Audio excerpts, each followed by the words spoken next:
Assieme a 1000 altri oggetti legati all'abbigliamento, all'arredamento e alla cura personale, a Venezia divenne ben presto un business anche quello della calzatura, collegata naturalmente alla moda.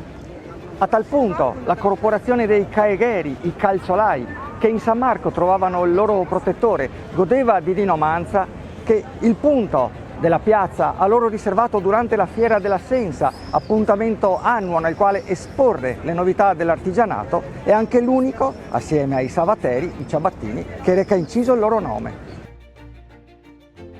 Scarpe cinquecentesche e seicentesche si affacciano tra i marmi di Calle delle Botteghe a Santo Stefano, dove alloggiavano i calzolai tedeschi, mentre i caegheri veneziani avevano la loro scuola di devozione a San Tomà. La scarpa fu e continua a essere uno degli elementi distintivi della moda.